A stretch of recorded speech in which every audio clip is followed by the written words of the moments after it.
தந்தி தொலைக்காட்சி நேயர்களுக்கு வணக்கம். நல்லதை சொல்வோம், நல்லதை செய்வோம், நல்லதே நடக்கும். இன்று 2/7/2023 ஞாயிற்றுக்கிழமை கேட்டை நட்சத்திரம் மதியம் 12:47 வரை, பிறகு மூலம் நட்சத்திரம். இன்றைக்கு நான் உங்களுக்கு சொல்ல இருக்கிற நல்ல கருத்து, ஜாதகத்திலே காணப்படுகின்ற யோகங்கள் பற்றி சொல்ல போகிறேன். பொதுவாக இன்றைக்கு ஒரு நல்ல முக்கியமான நாள். இதுவரை கடகராசியிலே நீச்சம் பெற்றிருந்த செவ்வாய் இன்று சிம்ம ராசிக்கு பிரவேசம் செய்கின்றார். கடகராசியில் செவ்வாய் இருந்துச்சு அப்படின்னா நீச்சமாகிடும். நீச்சமாக வலிமை இழந்து இருக்கிற பொழுது கும்பராசியில் இருக்கிற சனியை பார்க்குது. இந்த செவ்வாய் சனி பார்வை இருக்கிற காலங்களில் நாட்டிலையும் சரி வீட்டிலையும் சரி நிறைய போராட்டங்கள் பிரச்சனைகளை சந்திக்கிற சூழல்கள் வரும். செவ்வாய் சனி பார்வை, சூரியன் ராகு சேர்க்கை, குரு சுக்கிர சேர்க்கை, குரு சுக்கிர பார்வை இதெல்லாம் இருந்துச்சுன்னா எந்தெந்த ராசிக்கு எந்த இடத்துல இருக்கோ அந்த இடத்துல உள்ளவங்களுக்கு அந்த இடம் சம்மந்தப்பட்ட அதுக்குள்ள அந்த காரகத்துவத்துக்கெல்லாம் ரொம்ப ரொம்ப கவனமாக இருக்கணுங்கிறாங்க. அந்த அடிப்படையில் இன்றைக்கு செவ்வாய் பயிற்சியாகி சூரியனுடைய வீடான அந்த சிம்ம ராசிக்கு அடியெடுத்து வைத்திருக்கிறார். உங்களுக்கு இந்த யோகங்களை பற்றி இன்றைக்கி நான் சொல்கிறேன்னு சொல்லியிருக்கேன். யோக திசை சில பேருக்கு நடக்கும், சில பேருக்கு நடந்து அந்த யோக திசை பலன் கொடுக்காது. அவங்க என்ன சொல்லுவாங்க, ஐயா நம்ம ஜாதகத்தில் ஏதாவது யோகங்கள் இருக்கா பாருங்கள், இதுவரைக்கும் வாழ்க்கையில் கஷ்டம்தானே தவிர எந்த விதமான ஒரு நல்ல பலனும் நான் அனுபவிக்கலை, உழைச்சி உழைச்சி உழைச்சி பிறருக்கே கொடுத்துக்கிட்டு இருக்கேனே, என்னுடைய ஜாதகத்தில் எப்போ தான் யோகம் வரும்னு கேட்பாங்க.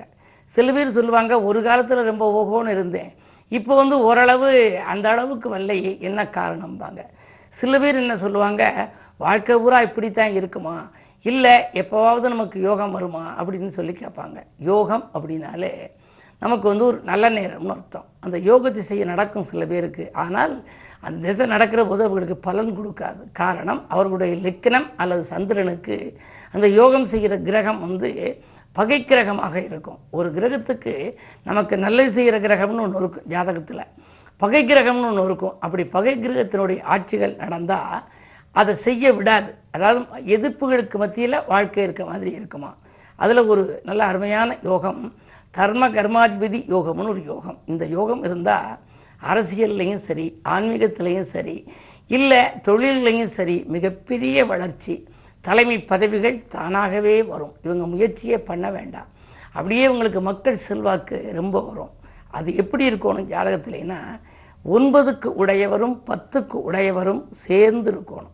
9ஆம் இடம் அப்படிங்கிறது என்ன, பாக்கியஸ்தானம். 10ஆம் இடம் என்பது கர்மஸ்தானம். தர்ம கர்மாதிபதி யோகம் அப்படிங்கிற தர்மஸ்தானம்ங்கிறதும் 9 சொல்லலாம். ஆக இந்த 9, 10 அதிபதி சேர்ந்து சில பேருக்கு இருந்து அதனுடைய திசாபுத்திகளும் நடந்தால் மிக மிக மிக அற்புதமாக இருக்கும். பெரிய செல்வாக்கு படைத்தவராக இருப்பார். வசதி இருக்கோ இல்லையோ அவர் சொன்னாலே உடனே எடுபடும். கண்ணை சுழற்றி விட்டால் காப்பி வரும், தொலைபேசி எண்ணெய் சுழற்றி விட்டால் எல்லாமே ஓடி வரும்னு ஒருத்தர் ஒரு கவியரங்கத்தில் பாடல் படித்தார். கண்ணை காமிச்சா போதுமா, உடனே காரியங்கள் நடவடிக்கை ஆகுமா. அந்த தொலைபேசி எண்ணெய் சுழற்றி விட்டால் எல்லாமே ஓடி வரும் அப்படிங்கிறாங்க. அந்த அளவுக்கு செல்வாக்கு படைத்தவராக ஒருத்தர் இருக்கணும். நல்ல ஐஸ்வர்யம் அவருக்கு இருக்கணும், தலைமை பதவி இருக்கணும், உயர்ந்த நிலை இருக்கணும், பொது வாழ்விலே புகழ் இருக்கணும். இன்னும் சொல்லப்போனால் சாதனையாளராக இருந்து சரித்திரத்தில் இடம்பெறணும்னா அவங்களுடைய ஜாதகத்தில் கர்ம கர்மாதிபதி யோகம் இருந்தால் அவர்கள் அப்படி இருப்பார்கள். இப்படி அம்ச யோகம்னு இருக்குது, அஷ்டலட்சுமி யோகம்னு இருக்குது, எத்தனையோ யோகங்கள் இருக்கிறது. அந்த யோகங்களை பற்றியெல்லாம் நீங்கள் தெரிந்து கொள்வது மட்டுமல்ல, உங்கள் ஜாதகத்தையும் ஒரு முறை புரட்டி பாருங்கள். ஏதாவது ஒரு யோகம் உங்களுக்கு இருக்கும். அந்த யோகம் எப்பொழுது செயல்படும், எந்த நேரத்தில் செயல்படும், என்ன மாதிரியான பலன்களை அது கொடுக்கும் என்பதை பற்றியெல்லாம் நீங்கள் அறிந்து வைத்து கொண்டால் உங்களுடைய வாழ்க்கையிலும் யோகம் வருகின்ற பொழுது அந்த நேரத்தை நீங்கள் பயன்படுத்தி கொள்ளலாம். காற்றுள்ள போதே தூற்றிக்கொள் என்பது முன்னோர் வாக்கு அல்லவா. அந்த அடிப்படையில் யோகங்களை பற்றி உங்களுக்கு தொடர்ந்து சொல்வேன் என்று சொல்லி இனி இன்றைய ராசி பலன்களை இப்பொழுது உங்களுக்கு வழங்கப் போகின்றேன். மேசராசி நேயர்களே, உங்களுக்கெல்லாம் இன்று பகல் 12:47 வரை சந்திராஷ்டமம். எனவே காலை நேரத்தில் உங்களுக்கு கலகலப்பாக இருக்காது, சலசலப்பாகவே இருக்கும். யோசித்தும் பூஜித்தும் செயல்பட வேண்டிய நாள் என்று கூட சொல்லலாம். உழைப்புக்கேற்ற பலன் கிடைக்காது. நீங்கள் எதை என்ன செய்ய வேண்டும், எந்த நேரத்தில் செய்ய வேண்டும் என்று திட்டமிட்டிருக்கிறீர்களோ அந்த திட்டங்களெல்லாம் மாறிவிடும். உறவினர்களெல்லாம் பகையாக போகலாம். ஆதாயமில்லாத அலைச்சல்கள் இருக்கலாம், கவனம் தேவை. ரிஷபராசி நேயர்களே, உங்களுக்கெல்லாம் இன்று பகல் 12:47க்கு மேல் சந்திராஷ்டமம். எனவே ஏதாவது நீங்கள் புது முயற்சி செய்வதாக இருந்தால் காலை நேரத்திலேயே செய்து விடுவது நல்லது. மதியத்திற்கு மேல் மனக்கலக்கம் ஏற்படும். எடுத்த காரியங்கள் எளிதில் முடியாது. இல்லத்தில் உள்ளவர்களால் தொல்லைகள் ஏற்படும். அது மட்டுமல்ல, ஆதாயம் தராத அலைச்சல்களும் உண்டு. உடல் நலத்திலும் மிக மிக மிக கவனம் தேவை. மிதுனராசி நேயர்களே, உங்களுக்கெல்லாம் சொல் யுத்தத்தை தவிர்த்து சுகம் காண வேண்டிய நாள். சூரியனும் புதனும் இணைந்து புத ஆதித்ய யோகத்தை உருவாக்குவதனாலே இன்று சமூகத்திலே பெரிய மனிதர்களின் சந்திப்பு கிடைக்கப் போகிறது. அதன் மூலமாக உங்களுக்கு ஒரு நல்ல காரியம் நடைபெறப் போகின்றது.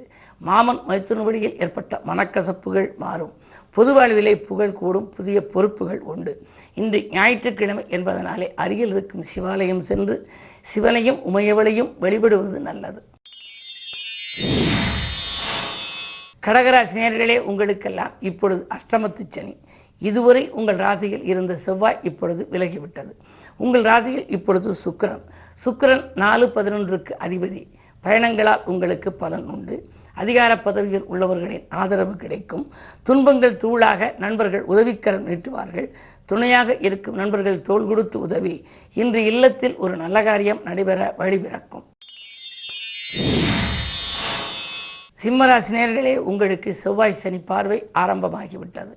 செவ்வாய் ஒரு இல்லத்திலே, அதாவது ஒரு வீட்டிலே 45 நாட்கள் இருப்பார் என்பது நியதி. அந்த அடிப்படையில் நீங்கள் குறைந்தது 1.5 மாத காலமாவது கொஞ்சம் யோசித்தும் பூஜித்தும் தான் செயல்பட வேண்டும். எதையும் திட்டமிட்டால் திட்டமிட்டபடி செய்ய இயலாது. அதிகார பதவியில் உள்ளவர்களால் ஏதாவது ஒரு பிரச்சனைகள் உங்களுக்கு வரலாம். பொது வாழ்வில் இருப்பவர்கள் மிக மிக மிக கவனத்தோடு இருக்க வேண்டும். வீண் பலிகளுக்கு ஆளாக நேரிடும். கன்னிராசி நேயர்களே, உங்களுக்கு 6லே சனி. 6ஆம் இடத்துக்கு அதிபதி 6ல் வக்ரம் பெற்றிருப்பது யோகம்தான். புத்துணர்ச்சியோடு செயல்படுவீர்கள். புதிய ஒப்பந்தங்கள் வந்து சேரும். வியாபாரத்தில் கணிசமான லாபம் கிடைக்கும். தொழில் கூட்டாளிகள் வருமானம் உயர வழிவகுத்து கொடுப்பார்கள். உத்தியோகத்தில் கூட மேலதிகாரிகள் தொலைபேசி வாயிலாக பேசி உங்களுடைய முன்னேற்றத்தை அறிந்து கொள்வார்கள். இந்த நாள் நல்ல நாள். துலாம் ராசி நேயர்களே, உங்களுக்கு சந்தோஷ வாய்ப்புகளை சந்தித்து மகிழும் நாள். இன்று சந்தர்ப்பங்கள் வருவதை நழுவ விட வேண்டாம். ஜென்மத்தில் கேது இருந்தாலும் மனக்கலக்கம் இருந்தாலும் கூட பணப்புழக்கம் நன்றாக இருக்கும். குரு பார்வை இருப்பதால் கல்யாண கனவுகள் நனவாகும். விருச்சிக ராசி நேயர்களே, உங்களுக்கெல்லாம் இன்று பகல் 12:47 வரை சந்திரன் உங்கள் ராசிக்குள் இருக்கின்றார். சாமர்த்தியமாக பேசி காரியங்களை சாதிப்பீர்கள். சனியின் ஆதிக்கத்தால் சிறு சிறு விரயங்கள் உண்டு என்றாலும் இடம் வாங்குவது, பூமி வாங்குவது போன்றவற்றில் கவனம் செலுத்துவீர்கள். தாய்வழி ஆதரவு உண்டு. அதிகார பதவியில் உள்ளவர்களின் அறிமுகம் கிடைக்கும். அதன் மூலமாக தொழில் வளத்தை பெருக்கிக் கொள்வீர்கள். தனுசு ராசி நேயர்களே, உங்களுக்கெல்லாம் இன்று பகல் 12:47க்கு மேல் உங்கள் ராசிக்குள் சந்திரன் வருகின்றார். அஷ்டமாதிபதி சந்திரன் என்பதனாலே காலை நேரத்தில் உங்களுக்கு நன்மைகள் கிடைக்கும். மதியத்திற்கு மேல் கொஞ்சம் மனக்கலக்கம் ஏற்படலாம். செலவுகள் கூடலாம். வரவை காட்டிலும் செலவு அதிகரிக்கிறது என்று கவலைப்படுவீர்கள். இடமாற்றங்கள் இனிமை தரும் விதம் அமையாது. வாகன பழுதுகளால் வாட்டம் ஏற்படும். பிரச்சனைகளை சந்திக்கும் நாளாக இந்த நாள் இருக்கிறது. மகர ராசி நேயர்களே, உங்களுக்கெல்லாம் தேக நலனில் அக்கறை காட்ட வேண்டிய நாள். தெய்வீக நாட்டம் உங்களுக்கு அதிகரிக்கும். 2லே சனி வக்ரம் பெறுகிறார். எனவே வக்ர இயக்கத்தில் சனி இருக்கின்ற பொழுது கொடுத்த வாக்கை காப்பாற்ற இயலாது. கொள்கை பிடிப்போடு செயல்பட இயலாது. எதை எந்த நேரம் செய்ய வேண்டும் என்று நினைக்கிறீர்களோ அதை அந்த நேரத்தில் செய்ய இயலாது. உடன்பிறப்புகள் கூட உறுதுணையாக இருக்க மாட்டார்கள். கவனம் தேவை. கும்பராசி நேயர்களே, உங்களுக்கெல்லாம் இன்று சனி செவ்வாய் பார்வை மீண்டும் தொடர்கிறது. சிம்மத்தில் இருக்கும் செவ்வாய் உங்கள் ராசியில் உள்ள சனியை பார்க்கின்றார். எனவே நீங்கள் திட்டமிட்ட காரியங்கள் எல்லாம் திட்டமிட்டபடி நடைபெறாது. முன்னேற்ற பாதையில் முட்டுக்கட்டைகள் வந்து அலைமோதும். நண்பர்கள் உதவி செய்வதாக சொல்லி கடைசி நேரத்தில் கையை விரிக்கலாம். எதையும் நீங்கள் செய்ய இயலவில்லையே என்று மன வருத்தத்தோடு இருக்கின்ற நாள் இன்று. இன்று கிழமை ஞாயிறு என்பதனாலே சிவாலய வழிபாடு சிறப்பை வழங்கும். மீனராசி நேயர்களே, உங்களுக்கெல்லாம் இன்று மிகச்சிறந்த நாள். 2லே குரு இருக்கிறார். திரண்ட செல்வம் வரும். கடன் சுமை குறைந்து கவலைகள் தீரும். வாங்கல் கொடுக்கல்கள் எல்லாம் சரளமாகவே இருக்கும். அது மட்டும் அல்ல, உங்களுக்கு நீங்கள் எந்த துறையிலே இருந்தாலும் அந்த துறையில் இன்று ஒரு நல்ல சம்பவம் நடைபெறப் போகின்றது. அலைபேசி வழியில் வருகின்ற தகவல் அனுகூலம் தருகிற தகவலாகவும் ஆதாயம் தருவதாகவும் இருக்கலாம். மேலும் விவரங்கள் அறிய தினத்தந்தி படியுங்கள்.